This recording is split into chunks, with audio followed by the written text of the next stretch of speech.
నమస్కారం. సిక్కోల హృదయ స్పందన న్యూస్కి స్వాగతం. నేను మీ వెంకట్. ఈరోజు వార్తా విశేషాలు ఇలా ఉన్నాయి. జిల్లాలో ఉన్న ఎస్సీ ఎస్టీ అట్రాసిటీ కేసులు త్వరితగతిన విచారణ చేసి బాధితులకు న్యాయం చేసేందుకు చర్యలు తీసుకోవాలని ఇన్ఛార్జ్ కలెక్టర్ ఫర్మాన్ అహ్మద్ ఖాన్ అధికారులను ఆదేశించారు. జిల్లా విజిలెన్స్ అండ్ మానిటరింగ్ కమిటీ సమావేశంను కలెక్టర్ కార్యాలయ సమావేశ మందిరంలో ఇన్ఛార్జ్ కలెక్టర్ అధ్యక్షతన మంగళవారం నిర్వహించారు. ఈ సందర్భంగా అట్రాసిటీ కేసులపైన బాధితులకు అందిన పరిహారం, ఆయా శాఖలకు సంబంధించిన సమస్యలపై చర్చించారు. పాతపట్నంలో ఎస్సీలకు బరియల్ గ్రౌండ్కు వెళ్లేందుకు రహదారి ఏర్పాటు చేయాలని సభ్యులు సిర్ల ప్రభాకర్ రావు తెలిపారు. సభ్యులు డి రాంబాబు మాట్లాడుతూ నరసన్నపేటలో శ్రీరాంపురం గ్రామంలో శ్మశాన వాటికకు రహదారి లేదని తెలిపారు. ఈ సమావేశంలో శాసనసభ్యులు గొండు శంకర్, బగ్గు రమణమూర్తి, గౌతు శిరీష, గ్రంథాలయ సంస్థ chairman Vithalarao, DCMS chairman Chowdary Avinash, in charge RDO Venugopal, ఏపీపీలు కె వెంకటలక్ష్మి, రఘునాథ్ తదితరులు పాల్గొన్నారు. వేట నిషేధ భృతి మత్స్యకారుల ఖాతాల్లో జమ అయినట్లు ఇన్ఛార్జ్ కలెక్టర్ ఫర్మాన్ అహ్మద్ ఖాన్ తెలిపారు. ముఖ్యమంత్రి చంద్రబాబు నాయుడు నెల్లూరు జిల్లా కావలి నుండి మత్స్యకారుల ఖాతాలకు మత్స్యకారుల సేవలో పథకాన్ని మంగళవారం జమ చేసినట్లు తెలిపారు. ఈ సందర్భంగా ఆయన మాట్లాడుతూ సముద్ర మత్స్య సంపద సంరక్షణ అభివృద్ధి కోసం ప్రతి సంవత్సరం ఏప్రిల్ 15 నుండి జూన్ 14 వరకు సముద్రంలో చేపల వేట నిషేధం అమలు చేయబడుతుందని అన్నారు. ఈ కాలం తూర్పు తీరంలో ముఖ్యమైన చేపలు, రొయ్యలు జాతులు సంభవ కాలం కావున చేపల వేట నిషేధం అమలు చేయబడుతుందని అన్నారు. చేపల వేట నిషేధ కాలంలో సముద్రంలో చేపల వేటకు వెళ్ళలేదని, మత్స్యకార కుటుంబాలు జీవనోపాధి నష్టాన్ని భర్తీ చేయుటకు ప్రభుత్వం భృతి అందిస్తుందని అన్నారు. 2026-27 ఆర్థిక సంవత్సరంలో జిల్లాలో 4,388 పడవలు ఉండగా 16,737 మంది మత్స్యకారులకు 33.47 కోట్ల రూపాయలు బ్యాంకు ఖాతాలో జమ చేసినట్లు తెలిపారు. అనంతరం మత్స్యకారుల సేవలో చెక్కులను అందజేశారు. ఈ కార్యక్రమంలో పలాస, నరసన్నపేట, శ్రీకాకుళం, ఎచ్చెర్ల నియోజకవర్గ శాసనసభ్యులు గౌతు శిరీష, బగ్గు రమణమూర్తి, గొండు శంకర్, నరుకూటి ఈశ్వరరావు, డిసిఎంఎస్ చైర్మన్ చౌదరి అవినాష్, గ్రంథాలయ చైర్మన్ విఠలరావు, మత్స్యశాఖ ఇన్ఛార్జ్ డి గోపీకృష్ణ, మత్స్యకారులు తదితరులు పాల్గొన్నారు. జిల్లా కేంద్రంలోని మెడికవర్ ఆసుపత్రిలో సోమవారం డౌన్ సిండ్రోమ్ ఉన్న ఒక బాలిక గుండెకు వైద్యులు అరుదైన చికిత్స నిర్వహించారు. ఈ సందర్భంగా వైద్యులు బుడుమూరు అన్నాజీరావు, ఫణీంద్రలు మీడియా సమావేశం నిర్వహించి వివరాలను వెల్లడించారు. ఆమ్దాల వలస మెట్టెక్కవలసకు చెందిన బాలిక వైష్ణవి పుట్టుకతోనే ఏఎస్డి క్లోజర్స్తో బాధపడుతుందని, దీనిని రిస్క్ పద్ధతి పాటించి 50 నిమిషాలలో శస్త్రచికిత్స చేసినట్లు వివరించారు. విశాఖకు చెందిన వైద్యులు అశోక్ రాజు సహకరించినట్లు తెలిపారు. అలాగే సంతబొమ్మాలి, కాకరాపల్లికి చెందిన 19 సంవత్సరాల మణికంఠ ఎయిర్ ఫోర్స్కు ఎంపికవగా అక్కడ వైద్య పరీక్షల్లో గుండెకు రంధ్రం ఉన్నట్లు గుర్తించగా విజయవంతంగా శస్త్రచికిత్స చేసినట్లు వివరించారు. ఈ వైద్య సేవలన్నీ ఆరోగ్యశ్రీ ద్వారా అందిస్తున్నట్లు తెలిపారు. ఈ పాప డౌన్ సిండ్రోమ్ పాప. యాక్చువల్గా ఈరోజు ఇది చెప్పడానికి కారణం ఏంటంటే, డౌన్ సిండ్రోమ్ అంటే మీకు ఐడియా ఉంటుంది, మనకి తెలివితేటలు తక్కువ ఉంటాయి వాళ్ళకి. సో తెలివితేటలు తక్కువ ఉండడమే కాకుండా 100% ఆల్మోస్ట్ అందరికీ డౌన్ సిండ్రోమ్ బేబీస్కి హోల్స్ ఉంటాయి. హోల్సే కాకుండా వీళ్ళకి రక్తనాళాల్లో కూడా ప్రాబ్లమ్స్ ఉంటాయి. అందుకే ఎవరూ కూడా ఏదో సర్జరీకి కానీ డివైస్కి కానీ అంత తొందరగా ఒప్పుకోరు. ఈవెన్ వీళ్ళు కూడా వైజాగ్లో డాక్టర్ చూపించారు, ఐరిస్ అన్నారు, వచ్చారు. వీళ్ళకి చేసేటప్పుడు మనకు కూడా సర్ప్రైజులు తగులుతాయి. ఎందుకంటే ఇప్పుడు కుడివైపు రక్తనాళం నుంచి లోపలికి వెళ్తాం హార్ట్లోకి వెళ్ళటానికి. వెళ్ళేటప్పుడు ఒక్కొక్కసారి ఆ కుడివైపు రక్తనాళంలోనే బ్లాక్ ఉంటుంది. అలా ఉన్నప్పుడు ఈవెన్ కెథటర్ కూడా వెళ్ళదు. అలా ఉన్నప్పుడు మళ్ళీ మెడ ద్వారా వెళ్ళటం ఇలాంటివన్నీ అవుతుంటాయి. అందుకు ఇలాంటి బేబీస్ని జనరల్గా డేర్ చెయ్యం.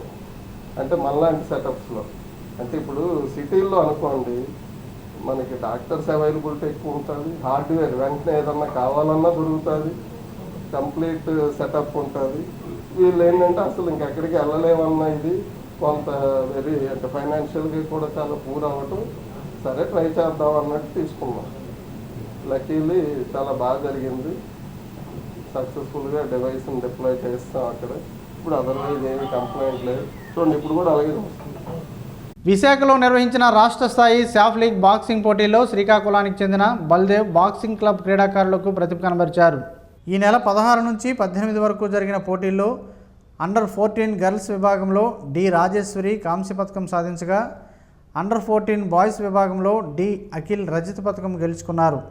విజేతలను క్లబ్ గౌరవాధ్యక్షులు గేదెల ఇందిరాప్రసాద్, స్టార్ వాకర్స్ క్లబ్ ప్రతినిధులు ఎస్ జోగినాయుడు, గోలి ఉమామహేశ్వరరావు, ఎస్ సంజీవరావు, మాజీ గవర్నర్లు గుడ్ల Satyanarayana, star Vanitha walkers club ప్రతినిధి గేదెల లక్ష్మి అభినందించి సత్కరించారు. ఈ సందర్భంగా star walkers club coordinator yes Jogi Naidu మాట్లాడుతూ బాక్సర్లకు తమ క్లబ్ ఎల్లప్పుడూ సహకారం అందిస్తుందని తెలిపారు. క్రీడలతో పాటు చదువులో కూడా రాణించాలని ఆకాంక్షించారు. క్రీడాకారులను తీర్చిదిద్దిన కోచ్ల సేవలను కొనియాడారు. కామ్రేడ్ పుచ్చలపల్లి సుందరయ్య స్ఫూర్తితో కేంద్ర రాష్ట్ర ప్రభుత్వాలు అనుసరిస్తున్న ప్రజా వ్యతిరేక విధానాలకు వ్యతిరేకంగా సమరశీల పోరాటాలకు సన్నద్ధం కావడమే ఆయనకు మనం ఇచ్చిన ఘనమైన నివాళులని సిపిఎం పార్టీ జిల్లా కార్యదర్శి డి గోవిందరావు అన్నారు. కామ్రేడ్ పుచ్చలపల్లి సుందరయ్య 41వ వర్ధంతి సభను శ్రీకాకుళం 7 రోడ్ల జంక్షన్ వద్ద ర్యాలీ నిర్వహించి అనంతరం మాట్లాడుతూ కామ్రేడ్ సుందరయ్య యావత్ జీవితాన్ని సమస్త ప్రజలకు అంకితం చేసిన ఒక గొప్ప పోరాట యోధుడని కొనియాడారు. కమ్యూనిస్టు పార్టీ నాయకత్వంలో కామ్రేడ్ సుందరయ్య జమీందారీ వ్యతిరేక పోరాటాన్ని, తెలంగాణ సాయుధ పోరాటాన్ని నిర్మించి వేలాది ఎకరాల భూమిని పేదలకు పంచిన పోరాట యోధుడని కొనియాడారు. నేటి ప్రభుత్వ పాలకులు ప్రజల భూములను కొల్లగట్టి కార్పొరేట్ కంపెనీలకు కట్టబెట్టడానికి పూనుకున్నారని, దీనికి వ్యతిరేకంగా ప్రజలు పోరాటాలకు సన్నద్ధం కావాలని పిలుపునిచ్చారు.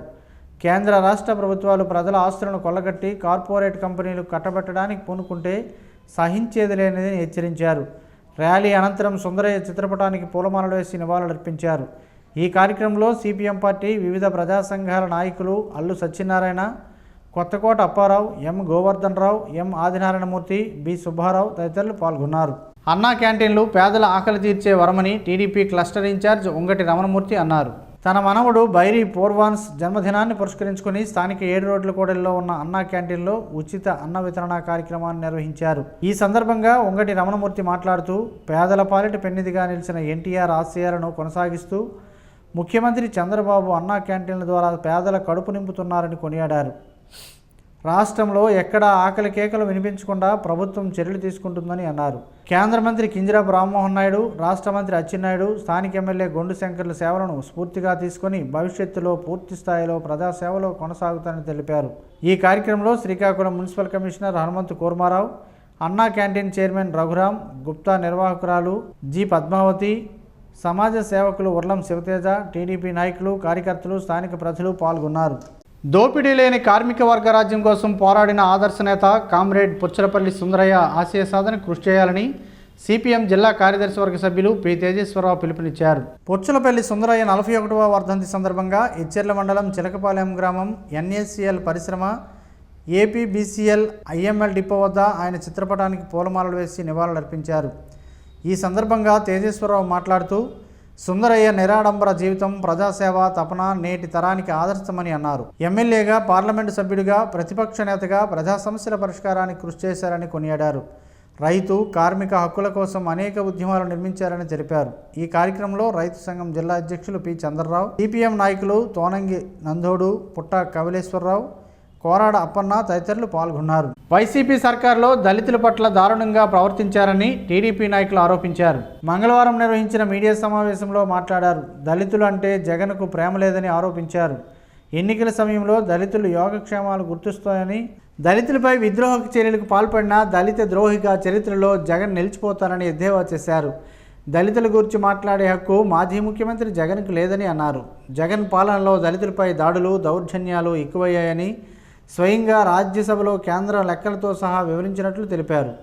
టీడీపీ పాలనలో 8,211 వరకు దాడులు జరిగితే వైకాపా హయాంలో 56,981 వరకు దాడులు జరిగాయని అన్నారు. ఎన్నికల్లో ప్రజలు జగన్ ఓడించినా బుద్ధి తెచ్చుకోవడం లేదని అన్నారు. ఈ సమావేశంలో టీడీపీ అధికార ప్రతినిధి పిఎంజే బాబు, జిల్లా అధ్యక్షుడు మొదలవలస రమేష్, జిల్లా ఎస్సీసీఎల్ ప్రధాన కార్యదర్శి గోర సురేష్, రాష్ట్ర ఎస్సీసీఎల్ కార్యదర్శి ఎస్వి రమణమాదిగ, కవాడి సుశీల, కమల తదితరులు పాల్గొన్నారు. ఎయిమ్స్ డైరెక్టర్, నీతి ఆయోగ్ సభ్యులు డాక్టర్ ఎం శ్రీనివాస్ మంగళవారం కేంద్ర పౌర విమానయాన శాఖ మంత్రి కింజరాపు రామ్మోహన్ నాయుడుతో భేటీ అయ్యారు. కేంద్ర మంత్రి కార్యాలయంలో జరిగిన ఈ సమావేశంలో శ్రీకాకుళం జిల్లాలో నెలకొన్న ఆరోగ్య సమస్యలు, వాటి పరిష్కార మార్గాలపై ఇద్దరి మధ్య విస్తృతంగా చర్చ జరిగింది.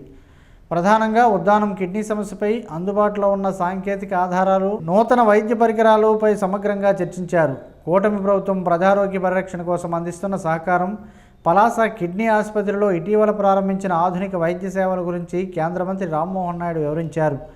ప్రజారోగ్య సంరక్షణ కోసం సమన్వయంతో పనిచేయాలని ఇద్దరూ నిర్ణయించారు. త్వరలోనే ఉద్దాన ప్రాంతంలో క్షేత్రస్థాయి పర్యటన నిర్వహించి పరిస్థితులను పరిశీలించి మరిన్ని సూచనలు అందించాలని ఎయిమ్స్ డైరెక్టర్ డాక్టర్ శ్రీనివాస్ను కేంద్ర మంత్రి కోరారు. అంపోలులోని జిల్లా జైల్ ములాఖత్ ప్రాంతంలో జిల్లా న్యాయ సేవాధికార సంస్థ కార్యదర్శి కె హరిబాబు మంగళవారం లీగల్ ఎయిడెడ్ హెల్ప్ డెస్క్ను ప్రారంభించారు.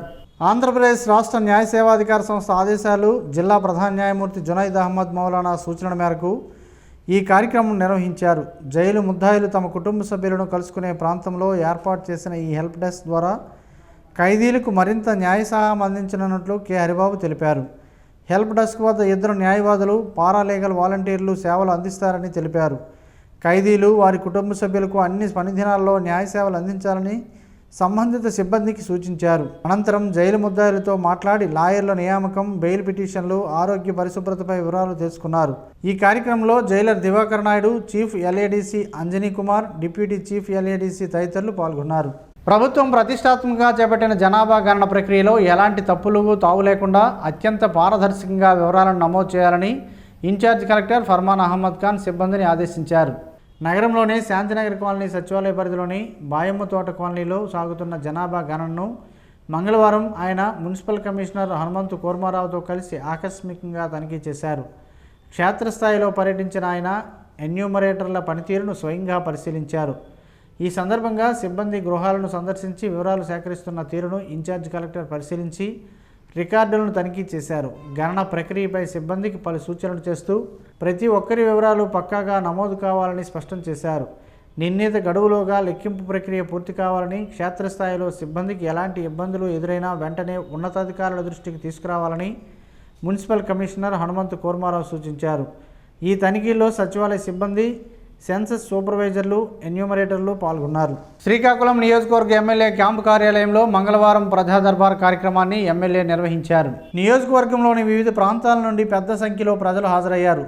తాగునీరు, రహదారులు, పెన్షన్లు, రేషన్ కార్డులు, భూ సమస్యలు, విద్యుత్ తదితర సమస్యలపై ప్రజలు వినతిపత్రాలు సమర్పించారు.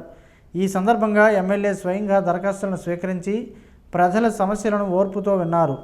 సమస్యల పరిష్కారానికి సంబంధించి శాఖల అధికారులకు వెంటనే ఫోన్ ద్వారా ఆదేశాలు జారీ చేసి త్వరితగతిన చర్యలు తీసుకోవాలని సూచించారు. ప్రజలు సమస్యలను నిర్లక్ష్యం చేయకుండా బాధ్యతగా వ్యవహరించాలని అధికారులను హెచ్చరించారు. ప్రజా దర్బార్ ద్వారా ప్రజలకు నేరుగా ప్రజాప్రతినిధిని కలిసే అవకాశం లభించడం పట్ల స్థానికులు హర్షం వ్యక్తం చేశారు. ప్రతి మంగళవారం ఇదే విధంగా ప్రజా సమస్యల పరిష్కారానికి కృషి చేస్తామని ఎమ్మెల్యే తెలిపారు. ఈ కార్యక్రమంలో ప్రజాప్రతినిధులు, పార్టీ నాయకులు, అధికారులు, కార్యకర్తలు పాల్గొన్నారు. జేసీఐ శ్రీకాకుళం మధురం చాప్టర్ ఆధ్వర్యంలో ఈ నెల 19 నుంచి 30వ తేదీ వరకు ఆర్హెచ్ ల్యాబ్లో నామమాత్రపు ధరలకు వైద్య పరీక్షలు నిర్వహించనున్నట్లు నిర్వాహకులు తెలిపారు. పాలిటెక్నిక్ కాలేజీ సమీపంలోని క్లినికల్ ఈ సేవలో అందుబాటులో ఉంటాయని పేర్కొన్నారు. జేసీఐ మధురం ఎల్ఓ మెంటర్ పాలిశెట్టి మధుబాబు పుట్టినరోజు సందర్భంగా ఈ కార్యక్రమాన్ని నిర్వహిస్తున్నట్లు డాక్టర్ ప్రభు తెలిపారు. ఈ సందర్భంగా అధ్యక్షులు లక్ష్మణరావు ఎల్ఓ మెంటర్ పాలిశెట్టి మధుబాబుకు కూపన్లు అందజేశారు. జేసీఐ మధురం అధ్యక్షుడు లేదా సభ్యులను సంప్రదించి కూపన్లు పొందిన వారికి ఆర్హెచ్ ల్యాబ్ సౌజన్యంతో పరీక్షలు నిర్వహించనున్నట్లు తెలిపారు. ఈ నెల 19 నుంచి 30వ తేదీ వరకు సేవలు అందుబాటులో ఉంటాయని డాక్టర్ ప్రభు పేర్కొన్నారు. గోంగూరతో పలు ఆరోగ్య ప్రయోజనాలు ఉన్నాయని పలువురు ఆరోగ్య నిపుణులు చెబుతున్నారు. ఆ వివరాలేంటో ఈ రోజు ప్రసారమయ్యే ఆరోగ్యమే మహాభాగ్యంలో తెలుసుకుందాం.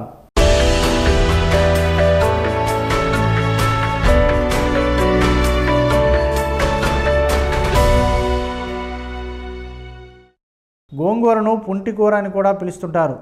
పుల్లటి ఆ పుంటికూర ఆరోగ్యానికి మేలు చేస్తుందని ఆరోగ్య నిపుణులు చెబుతున్నారు. ఆరోగ్యానికి అవసరమైన C vitamin, A, B, magnesium, calcium, phosphorus, iron, riboflavin, carotene ఉన్నాయని వారు చెబుతున్నారు. పుంటికూర తింటే కాలేయానికి మంచిదని, లివర్ టాక్సిన్లు, కొవ్వును తగ్గిస్తుంది. గోంగూర ఆకులను రాత్రంతా నీటిలో నానబెట్టి మర్నాడు పరగడుపున ఆ నీటిని తీసుకోవడం వలన బీపీ కంట్రోల్లో ఉంటుందని, కొవ్వు తగ్గుతుందని పలు పరిశోధనల్లో తేలినట్లు శాస్త్రవేత్తలు చెబుతున్నారు. ఎముకల ఆరోగ్యానికి మేలు చేస్తుందని, క్యాన్సర్ ప్రమాదం నివారించడంలో గోంగూర కీలక పాత్ర పోషిస్తుందని ఆరోగ్య నిపుణులు చెబుతున్నారు. ఐరన్ లోపాన్ని సరిదిద్దుతుంది. జుట్టును ఆరోగ్యంగా ఉంచడంలో కీలక భూమిక పుంటికూర పోషిస్తుందని ఆరోగ్య నిపుణులు చెబుతున్నారు.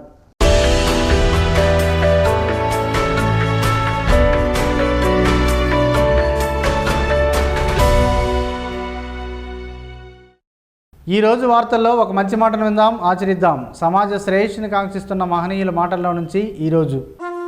జీవనం గమనం గమ్యం. ఋషి చింతన. కృతజ్ఞతే బీదవారి చెల్లింపు, దయ గొప్పవారి మళ్లింపు. ప్రపంచం కూడా ఎంతో కొంత దుర్మార్గపు మసాలాను ఆధ్యాత్మికములో ప్రేరేపించడం కంటే దురదృష్టం లేదు. ఓం శ్రీ గాయత్ర్యై నమః. స్పందన న్యూస్ ఇప్పుడు యూట్యూబ్లో అందుబాటులో ఉంచడమైనది. ఎస్టీవీ స్పేస్ స్పందన అని టైప్ చేసి ప్రేక్షకులు తమకు అనుకూలమైన సమయంలో న్యూస్ని వీక్షించగలరు. ఈ వార్తలు ఎంతటితో సమాప్తం. మరలా ప్రసారమయ్యే స్పందన న్యూస్లో కలుద్దాం. అంతవరకు సెలవు. నమస్కారం. మీ మాటే మా బాట.